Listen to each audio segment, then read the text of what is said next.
You're listening to the Hogs Sports Network Daily Podcast. Now, here's your host, Matt Jones. We conclude our time in Memphis here today as we talk about last night's Liberty Bowl. Arkansas 39-26 over Texas Tech. Matt Jones here with Ethan Westerman this morning. Christina Long will be with us a little bit later. We're a little bit sleep deprived. We're up late covering the game last night.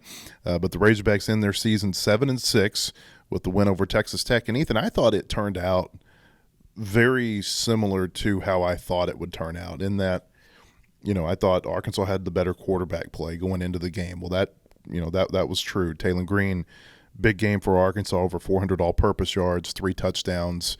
Will Hammond for Texas Tech. He played okay, but he also made some mistakes that helped Arkansas along in that game.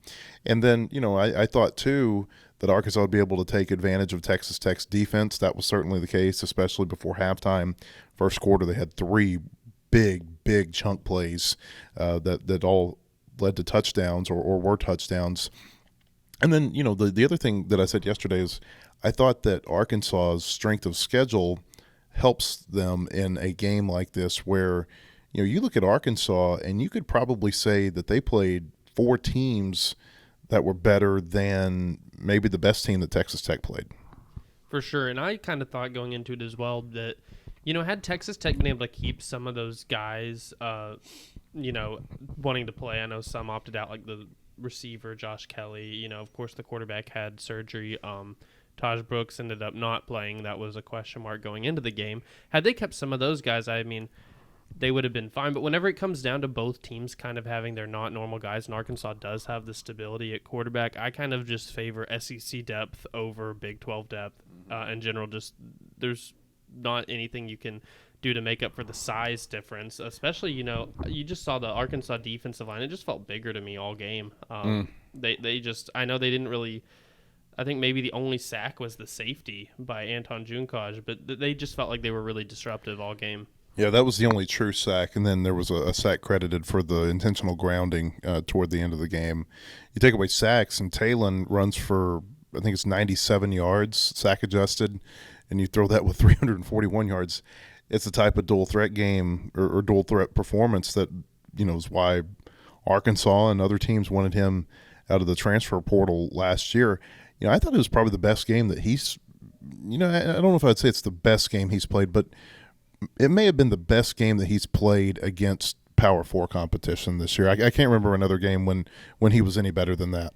Certainly, and I think, the only other game that could be up there is Mississippi State. He had a good performance there in Starkville, but, the difference in yesterday and even that game at Mississippi State is he stayed away from throwing an interception. I think 3 touchdowns, 0 interceptions, correct? Or 2 and 0? 2 touchdowns, no interceptions. He had a rushing touchdown as well. But to stay away from trouble, no interceptions was big for him, because that's been, kind of perhaps the biggest downfall this year is just his decision-making that costs Arkansas sometimes, with whether it be picks or fumbles. He just stayed away from that last night, and I think it was impressive that he did that with the supporting cast that he had. It wasn't his normal one, but he looked pretty poised. I also thought that it was important last night that they kind of, once the game started kind of getting, a little shaky, the 6-0 Texas Tech run, they got him more involved with his legs. I think that kind of got him back, settled down a little bit. I think of that drive at the end of the first half that they got the field goal. I think Taylor Green converted at least one first down using his legs, where he kind of extended on the sideline. But I think that he used his legs a couple times that drive to kind of get him going. And it kind of seemed like that was, something that Texas Tech just was not, they just didn't have the athletes on the outside to catch him half the time. There was so much made about Arkansas and the players they lost offensively. Andrew Armstrong not playing, Jaquinda Jackson losing some offensive linemen. I don't know that we talked enough about how bad Texas Tech's defense had been. Bad enough to the point that they fired Tim DeRuyter, their defensive coordinator, and their secondary coach, in addition to him, after the regular season when they went 8-4. But last night, just 15 plays for Arkansas with double-digit yardage totals, including some massive chunk plays. I wrote these down. Rodney Hill had a 70-yard run. Taylor Green, 12-yard run. Teslaw, 18-yard catch, 56-yard catch. Dasmond James, a 94-yard catch, school record. Desmond James, a 24-yard catch. C.J. Brown, a 12-yard catch. Taylon Green, a 13-yard run. It keeps going. Desmond James, a 19-yard catch. Taylon for 27. Taylon for 15 running plays. Tesla, a 33-yard catch. C.J. Brown, a 31-yard catch. Tyrell Reed, a 47-yard touchdown reception. And Braylon Russell had an 11-yard run. I mean, these are just massive, massive numbers. I thought they were going to go well over 600 yards, and I was a little surprised when the game ends, and and they're only, in quotation marks, at 559.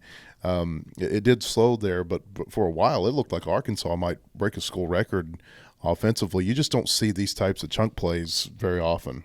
Certainly, and on a lot of them, it was guys just kind of wide open. Like, Tyrell Reed's touchdown, think of it. Just a quick dump off across the middle, and it was just, use your speed, get in. I know Desmond James, his 94-yarder, he had to break a tackle in there and got a key block. But, I mean, once he broke that tackle, it was like, where is anybody? Yeah. Where's the back end? I watched the highlights after the game last night, and it was like every highlight was an Arkansas guy just running for what seemed like forever, whether it be a receiver or even on some of the, on both of the interceptions, they had a chance to return the interceptions for a long way. I mean, it was just like 14 minutes of highlights of Arkansas just, running down the field. Yeah, for sure. And I thought that it was really important that Arkansas did get those chunk plays early in the game too. It just I know that Texas Tech clawed back, made it interesting, but the tone that Arkansas set was certainly what Sam Pittman, whenever he was asked what his biggest concern was going into the game, he said wanted to start fast. And I just thought that the fact that Arkansas was able to get those, short plays that they turned huge early were pretty key. That just kind of it got the fans that traveled into, which, not your normal Liberty Bowl crowd, but they were loud, I thought. And I just thought that was important that you got, first drive of the game, a big run by Rodney Hill. The next drive, Isaac Tesla, 56-yard catch that was almost a 57-yard touchdown. And then, of course, what Desmond James did. Those plays just really were tone setters. So on Desmond, we talked about this earlier in the week. I said there's going to be a player who has a performance who just totally – it elevates the expectations for him moving forward. It was Quincy McAdoo here 2 years ago, and then, obviously he had the car wreck that ended his football career. It's going to be Desmond James, I feel like, after this one in that type of performance. And the question, that you heard from everybody last night was, where's this guy been? And you wrote about it last night.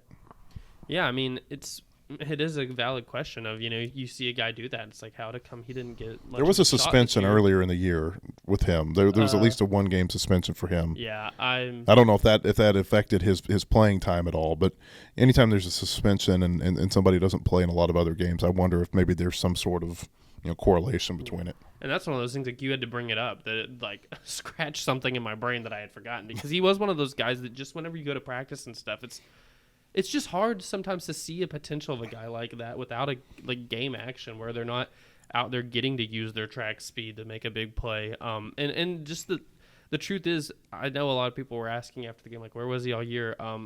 Had he been getting reps over Satania, I think there would have been a lot of people upset about that. It's just, I think sometimes it takes a game like this where you do get your opportunity to then solidify yourself, because like you said, we didn't go into this with any expectations for really any of these receivers. Just it was just opportunity, and he had one and he made the most of it. So now he is going to be one of those guys that we go into spring practices asking about him. Had you said this time yesterday that we're going to be wondering how Desmond James is doing in the spring, I mean, I wouldn't have believed you.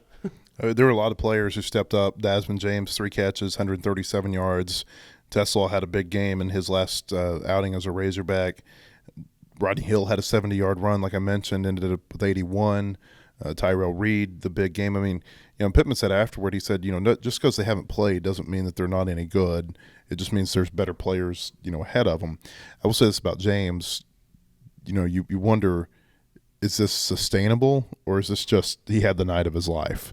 94-yard touchdown catch. It's the longest in program history. Broke a 22-year-old school record set by Matt Jones to Richard Smith in the 6 overtime game at Tennessee in 2002. So a lot of, it was one of those things. It felt like there were a lot of things last night that you saw, and you're like, man, I don't know if I've ever seen that before. There were 2 safeties, one by each team in the same game. I don't think I've ever seen that in a college game. I have seen it in a high school game before. I don't think I've ever seen it in a college football game. It's just weird stuff. So then I guess that's kind of what you expect to see in a bowl game is the unexpected. Yeah, it was a wacky game. I remember at halftime, I felt like I had already seen the craziness of a wild full game. Like at halftime when it was they had 500 yards of combined total offense at the 11:15 mark of the first quarter of the second quarter. It was nutty. That's what it was the first half. Second half was a little bit more just like I feel like normal, watching a normal football game. But that first half was just chaotic between the big chunk yards that Arkansas got, the long touchdown that Jacoby Williams, the Texas Tech freshman, got. The safety that kind of got it all started for Texas Tech to claw back, and then of course what Dasmond did. It was just it was one of those games that at halftime you're like, wow, I just really need to process what I just watched because it was a lot. I thought the biggest moment of the game was when Texas Tech gets within 21-19. And then Green takes Arkansas down the field. He had 3 scrambles for 22 yards, had the big pass to James to set up a field goal by Shipley. And then all of a sudden it's 24-19, and it felt like Arkansas took some of that momentum back to get the ball first in the second half. They go down the field again, had to settle for a field goal, which was disappointing because it had been a good drive. But even though, even if it was a disappointment that first drive, to get those 6 points bookending halftime the way they did, it just felt like that popped whatever air was left in Texas Tech's balloon. Yeah, I thought that there were kind of 2 moments I thought were the most just momentum. That was certainly one whenever led down the drive that we were looking at each other and like, I think they're going to run out of time because I think they had 1 timeout or something and elected to run to the ball and get off another play instead of spiking. It took off a lot of time, but then Taylon Green found Dasmond James and set up a field goal. So that was certainly important, getting those points before the half. And then the other one, I thought, you were kind of waiting, at least I was, in the second half of when does the thing happen where Arkansas just kind of finds a way to let the other team come back. And the Texas Tech was driving, and I think it was Marquise Robinson who picked off in the red zone. Not the 7. And that was a big momentum changer in my opinion too, just because it felt like Texas Tech was making that drive to get back in the game. And then I believe Arkansas scored after that. It was a long game. I'm blanking on all the possessions Arkansas had, but I think Arkansas scored after that Marquise Robinson pick, and that just kind of, at that point, it felt like Texas Tech was defeated. I thought Arkansas's defense played pretty well in the second half, especially given what had happened in the first half. Ended up with a couple of interceptions. I don't know how much of this was Arkansas, but there were a couple of 4th down stops in the game. I think both of those were in the first half. Arkansas gets a safety when Junkaj sacks Hammond in the end zone. So they made plays in the second half after, really not making any in the first half. And so credit to them for that. Arkansas, again, winning 39-26 at the Liberty Bowl last night here in Memphis. Want to tell you can get the latest breaking news, and you can read all about the Liberty Bowl on our website at wholehogsports.com. We think it's the most in-depth source for all Arkansas sports, analysis, latest in recruiting, unique stories on all your favorite teams. Subscribe today at wholehogsports.com. You can subscribe to our podcast by searching Whole Hog Sports on Spotify, Apple, and we've got a video version on YouTube, and we also put it on our Facebook and Twitter pages. Just search Whole Hog Sports on any of those platforms, and you can find our podcast. This is going to be our last podcast for 5 days. We'll be back on Thursday. We're not going to record another podcast before the end of the year. We're going to take some time to drive home and then take a couple of days off for the holiday, and we'll be back on January 2nd to look forward to Arkansas's SEC basketball opener against number 1 Tennessee. Are they still number 1? I think they are. I don't think they've lost yet. Yeah. So either them or Auburn. They're 1 and 2 and everything. But I think that they're number 1. Huge game for Arkansas out of the gates in basketball. When we come back, Christina Long is going to join me. But first, a word from our sponsors. Want to enjoy your life again? Burning, numbness, and general pain in your feet and legs might be keeping you from your daily activities. Neuropathy treatment can be effective to restoring your life. Come see what we can do at Enhanced Healthcare Wellness Institute in Uptown Rogers. We can treat your neuropathy pain and get you back in the game of life. Enhanced Healthcare Wellness Institute is located at 5102 West Pauline Whitaker Parkway in Uptown Rogers. At Kindle King, we're proud of over 4 decades of design. We're continuing the legacy of great creative design by combining our brands of Kindle King, Soapbox, and Shopcart. Together, these brands represent a new focus in marketing design with individual attention to specific areas. Through our design expertise supported by a team of talented professionals, we showcase our best. We are Kindle King, we are Soapbox, we are Shopcart, we are Design.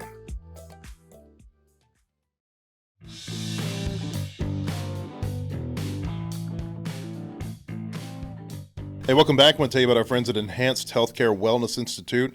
They are your source for holistic wellness and your healthy lifestyle changes. Located in Uptown Rogers, the staff at Enhanced Healthcare will target your specific health plan for wellness, from neuropathy treatment, primary care, weight loss, and so much more. You can count on the experts at Enhanced Healthcare Wellness Institute in Rogers. Christina Long is here with me now as we continue to look back on Arkansas, Texas Tech last night at the Liberty Bowl. The Razorbacks finished the season with a 7-6 record, and want to correct a little bit maybe of misinformation that's out there. Sam Pittman gets a contract pay raise as a result of this 7-6 season, eligible for a $250,000 pay raise beginning on January 1st, is not eligible for a contract extension, and that was reported last night. I think it was corrected by the reporter who reported that, but he's not eligible for a contract extension, so he's still under contract with Arkansas through the 2027 season, so this doesn't affect the buyout or anything like that. Of course, next year, it feels like, with Pittman, it feels like the last 2 years have been, how many coaches out there have survived the hot seat for 2 years in a row the way he's done? That's, last year, you say what you want about them bringing him back. I give him some credit this year for having a team that finishes with a winning record, Christina, because there were a lot of people that looked at that record in the preseason and said they may be lucky to find 4 wins there. That's what I was saying. I mean, I thought for sure. I didn't think they would make a bowl. I thought they were going to have a hard time getting to 5 even. Mm-hmm. I was one of those people for sure. And, I think what you said about him finding a way to turn it into a winning season, him kind of surviving the hot seat, like you said, for multiple seasons now, I think we're going to see that happen more and more because like you and I have talked about on the show so many times, you're going to see more teams, more schools that are less likely to pay a big buyout because of all of the money that they're about to be on the hook for in revenue share. And I think, we're seeing that already. We're going to continue to see it. And, I'll be curious if we see buyouts change in new contracts, how that sort of changes how coaching salaries change as schools are trying to kind of cut some costs different places, if the market resets at all. But I think, we're going to see more and more coaches do what Sam Pittman has done and kind of hang on by doing enough and getting to a winning season. I stayed up late this morning. I think the game ended about an hour ago, A&M and USC. A&M loses that game. They give it away at the end, and Southern Cal beats them. And you look right now at the SEC records, A&M finishes 8-5. That's one game better than Arkansas. And the difference is A&M, doing what A&M does and kind of pulling the rug out from underneath the Razorbacks in the fourth quarter down in Arlington. But, you just kind of look at the SEC, and A&M's 8-5. Florida, think about all the resources that Florida puts into its football program. They're 8-5. They're only one game at the end of the year better than what Arkansas's done. The Razorbacks are better than Auburn this year. They finished with a better record than Oklahoma finishes with this year. And none of that's to say that 7-6 is a great season, because it's not. But I do think that there's some perspective that's needed when you look around the SEC and say, you know what, there are a lot of programs that are kind of in this same 500 territory as Arkansas is. Absolutely. It's hard to win right now. I feel like in the SEC, probably as hard as it's ever been. Yeah, and Coach Pittman himself would tell you that 7-6 is not what they wanted. It's not what he hopes to do next year. He knows that that's not going to be enough long term. But yeah, I think you're right. I think there's a lot of SEC fan bases that are not particularly happy with their coaches right now. I feel like there's about half, and yet we haven't seen any movement. There's been no coach firings. Whether some of that is just kind of how long they've been in that job. Some of that is the financial stuff that we talked about. I mean, Florida, Billy Napier's seat was the hottest in the country probably coming into this year, and they announced a few weeks before the end of the season, hey, he's gonna be back. And there were still people that were like, maybe not. Maybe they're still gonna find a way to get rid of him. There were people that wondered if he was gonna make it through the season. the way it started for them. I didn't think he would, for sure. And so, yeah, I mean, you see that those things change. I mean, you mentioned Texas A&M USC. Nobody's happy with Lincoln Riley at USC, but they can't get rid of him. They can't get rid of him. It's way too much money, especially now. Like $90 and million, USC, right? yeah. And USC, I mean, they are good for a lot of money, but they're about to have to be good for a lot more. Yeah. And so, they're not willing to make a move on that. I don't know that his seat is quite that hot yet, but the conversation is coming. He'll be on the watch, next season for sure. But then at the same time, when you look at that buyout, that's what's so prohibitive. And as we get into this revenue share era, and there's so, we're probably going to see athletic departments shrink in terms of support staff, things like that. They have to find money somewhere, and they can't afford to throw it at to pay people not to work, to pay them that much money to not coach. So as you look back at the season, I think we'd all be in agreement that the best win was beating Tennessee, a playoff team, beating them in Fayetteville. Worst loss, probably, not even probably, it was losing to Oklahoma State in Stillwater to a team that only won one other game the rest of the year and finished the year on a 9-game losing streak, and the way that Arkansas gave that game away. It felt like the rest of the season kind of went the way that, chalk maybe is the way to say it. There just weren't a whole lot of surprises this year, other than beating Tennessee. It's just how would you describe the 2024 season? I mean, I think you're right. I think when we were kind of picking, before the season, when we were looking at the schedule, trying to put together, how many wins do we think they can find in here? Auburn and Mississippi State were the ones that and I think most other people. So those were winnable. Yes, winnable. Very winnable. They win them. Great. Yep. I think some people maybe preseason thought Auburn was going to be better than they were. I don't know why people had that idea. There was like no evidence that there were a lot good. of people that were high on Auburn in the preseason, and I never understood why. But anyway, so I think the Missouri game is always one that you never know what to do with when you're looking at it in preseason or even in the week leading up to the game, because you usually can expect Missouri might win, and yet it feels like they should be more evenly matched. So that's one that's always you can kind of flip a coin in terms of expectation, and yet Missouri has pulled out the win eight times now, more often than not. Yeah, exactly. So that's one that's kind of odd. There was some angst about Louisiana Tech, like what if they lose to Louisiana Tech when that game came up, just because of they were coming off back-to-back losses that were bad losses. I guess the Texas game they actually kept it closer than I thought that they would, so that one wasn't too bad, but the loss to Ole Miss was very bad. And so coming off of those games, and when the vibe was so low, there was some anxiety about, like, what if they can't pull it off against Louisiana Tech? Like, what if that happens? Thankfully for Sam Pittman, it did not. And so I think, I would agree with you that I think most of this went the way that we would have expected in the preseason, with the exception of Tennessee. And that was what kind of got them over the edge, and that was what helped them get more wins than we thought they would get, because like I said, I thought they would maybe win 4, maybe 5, because I penciled that Tennessee game in as a loss, and I think most people did, and so that really helped kind of put them over that edge. And so everything else I think went about how you expected. Now Texas A&M is a game that it looked like they might be able to win. That looked maybe winnable. It was winnable for them. But I thought A&M was a better team. Yes, I think they were. And even watching it during the game, you're watching it and you're like, how's Arkansas up 17-14 right now? Right, and that game has been that way for a while.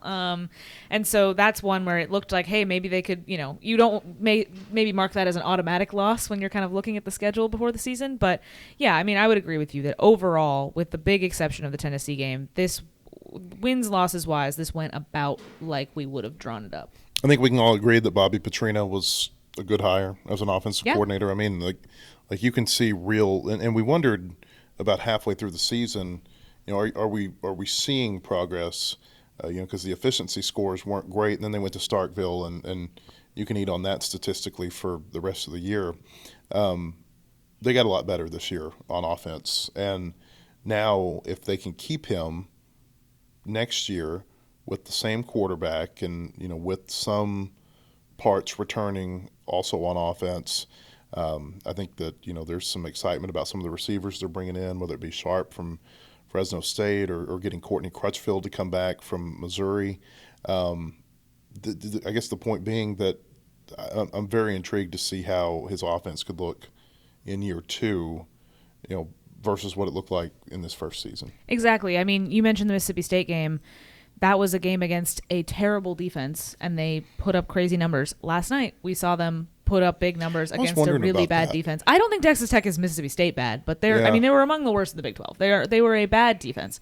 And so I think, but when after that Mississippi State game, we asked Coach Pittman, is this a glimpse of what Talon can be? Is this what you kind of expect from him? And he said, absolutely. If we can play better around him, which was the problem all season, people not playing very well around him, not really helping him out in any way.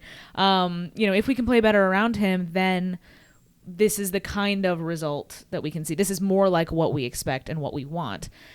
I think in year 2, it's more likely that you get that kind of thing. We've talked on the show before about how, Talon Green in another season with Petrino, we've talked about how the Petrino system can be difficult for a quarterback to learn and to perform well in right off the bat. He didn't have that much time to learn it. Everybody was new. Since Petrino was new, everybody was figuring it out. They've got some offensive linemen back that are used to it now, and that can kind of help the new pieces that they're adding kind of get up to speed. That should help when not everyone across the board is new. And so, I do think that there's a lot of opportunity for them to grow. I mean, you talked about the efficiency, and, it was crazy because especially early in the season when there were some questions about, okay, how good is the Bobby Petrino offense? They're putting up all these stats, all these, passing numbers, all this yardage, all this stuff, but then they weren't turning it into points. And I think, I think next season, that's obviously the biggest stride they need to make is actually scoring. And they had red zone problems. The turnover thing is huge. And so how they kind of build on that is going to be the thing to track all next season. Arkansas won last night. The SEC chant started. I've never quite understood that, why you chant SEC at the end of a football game, but whatever. The SEC at this point, they're 3-2 in bowl games. Arkansas picked up a win yesterday. Obviously, Vanderbilt picked up a win over Georgia Tech. Oklahoma had that late game thriller, if you will, against Navy, and they lose 21-20. And A&M loses overnight to USC. Florida won its bowl game last week, 1-1 in the playoff so far. So the SEC, Arkansas gives them. I guess that's you can say that about a lot of games right now. But Arkansas beating Texas Tech yesterday has the SEC at a positive record in the bowl games as of right now. When we come back, we're going to look ahead to 2025. As we mentioned, this is our final podcast of the year. Not just Razorback football in 2025, but some other things that are on the horizon. But first, a word from our sponsors. Want to enjoy your life again? Burning, numbness, and general pain in your feet and legs might be keeping you from your daily activities. Neuropathy treatment can be effective to restoring your life. Come see what we can do at Enhanced Healthcare Wellness Institute in Uptown Rogers. We can treat your neuropathy pain and get you back in the game of life. Enhanced Healthcare Wellness Institute is located at 5102 West Pauline Whitaker Parkway in Uptown Rogers. At Kindle King, we're proud of over 4 decades of design. We're continuing the legacy of great creative design by combining our brands of Kindle King, Soapbox, and Shopcart. Together, these brands represent a new focus in marketing design, with individual attention to specific areas. Through our design expertise supported by a team of talented professionals, we showcase our best. We are Kindle King, we are Soapbox, we are Shopcart, we are design.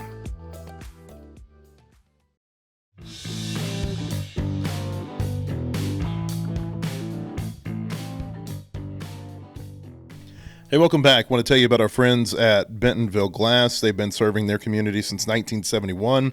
Professional, committed, versatile. If you're looking for a quality leader in Northwest Arkansas or looking for skilled craftsmanship, look no further than Bentonville Glass for all your glass market needs with the highest quality products. You can come by and see them at 507 South Main in Bentonville or online at bentonvilleglass.com. 2024 is winding down. On our website right now, wholehogsports.com. We're running a list of stories, if you will. Each of us have picked our 5 favorite stories of the year, and we'll roll those out through New Year's Eve. We're also naming Athlete of the Year, Coach of the Year, Freshman of the Year. That's online right now today. We've gave that to Maria Jose Marin, golfer for the Razorback women, who actually began when she was 17 years old in college, so younger than most freshmen. Incredible year for her, and we'll continue to roll out some other stories. Game of the year, I think Performance of the Year is one that we've got listed, so I hope you'll come read that at our website this week. But looking forward to 2025, I guess we'll just start with football because that's what's on our mind. That's why we're here in Memphis. The outlook is what with this schedule that they're facing next year? It's not great.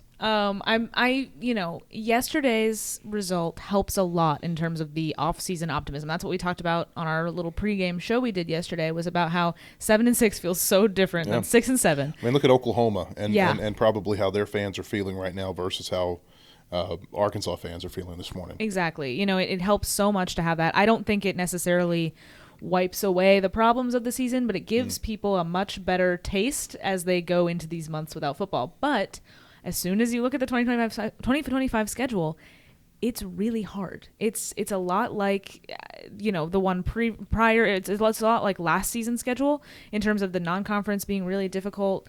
They have some really tough road games. It's not going to be easy. It's too early to kind of do go through the schedule, win, loss, just kind of early projection. It's too early when we don't even know half of who's on the team.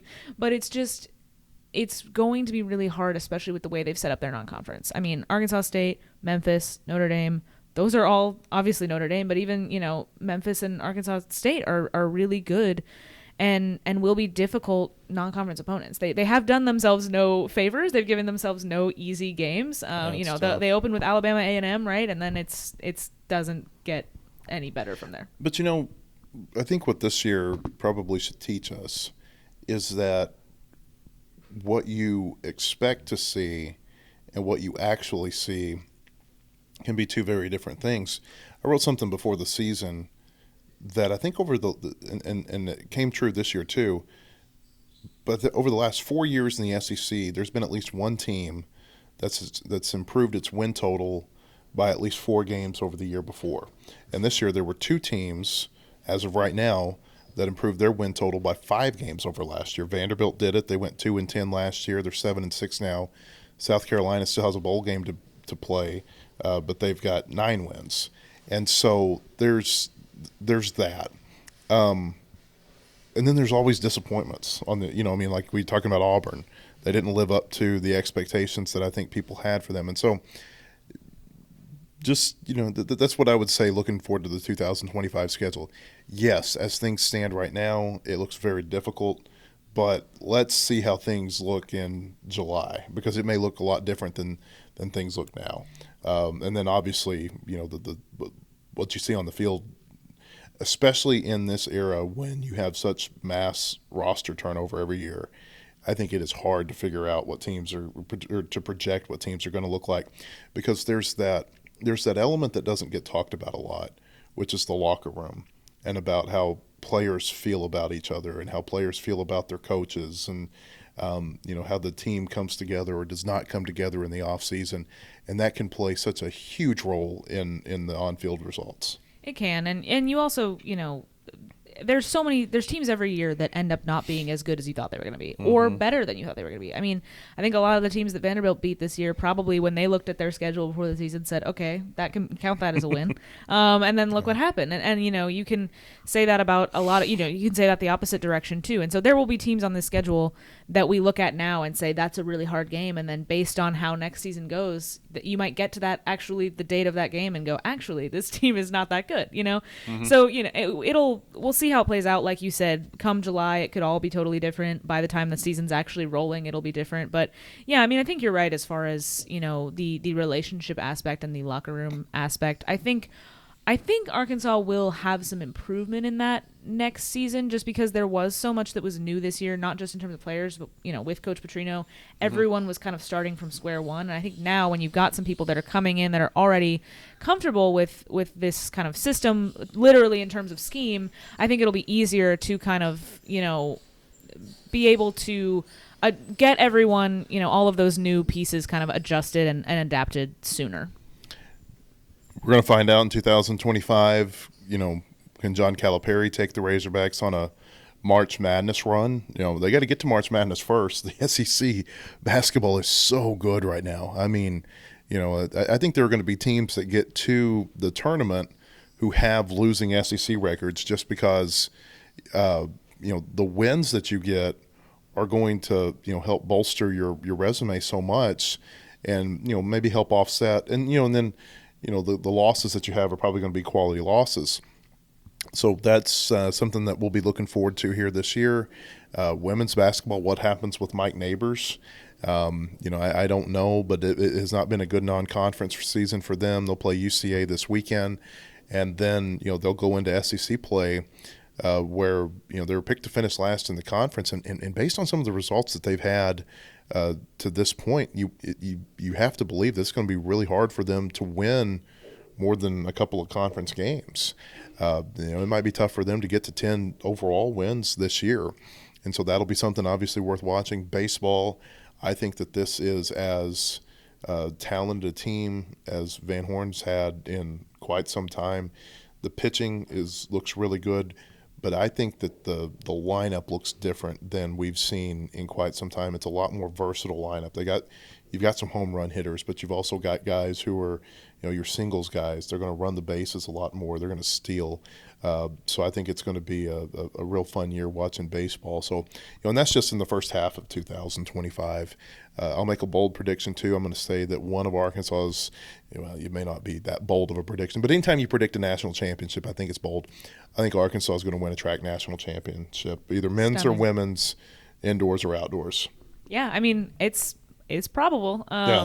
I'm excited. We've got our next. Not about probable, but I mean, based on history for the last 20 years, it's it seems to be more often than not. I mean, that's probably I don't have numbers in front. So I've been spending some time talking to track coaches here the last couple of weeks, getting for something I'm writing for the magazine.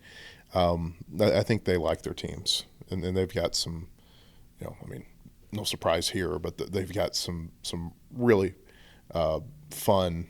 I don't know about fun. They got some great athletes over there. Where fun was coming from was that the first meet of the year, which is coming up in like 2 or 3 weeks, I don't know. I think there's going to end up being about 4 or 5 teams there, but one of them is going to be Texas. And so they get to start off the year from a track perspective running against Texas, which that's, Edric Floreal, a former Razorback, is the head coach of both the men and women's programs at Texas, and they've got a great, track program. And so for someone that likes watching track and field, and I know that, probably a lot of the listeners, it's not something that they're interested in, but I would just encourage you to give it a shot because it's a lot of fun to watch. And that first meet, I think, will be a lot of fun when Texas comes in. Yeah, that will be really fun. I really enjoyed covering track last season. I hadn't really done it very much before, and it is really fun to watch. Even if you don't really know a lot about it, it's very fun to just take in. It's why it's one of the most popular events to watch at the Olympics. I mean, Who doesn't want to watch people run fast and jump far, Yeah. So anyway, I think, our next issue of Hogs Illustrated is going to be a lot of these kind of winter, spring sport previews. Mm-hmm. We'll do softball, gymnastics. I think gymnastics is going to have another really great year. They have so many people back from their, record-setting season last season.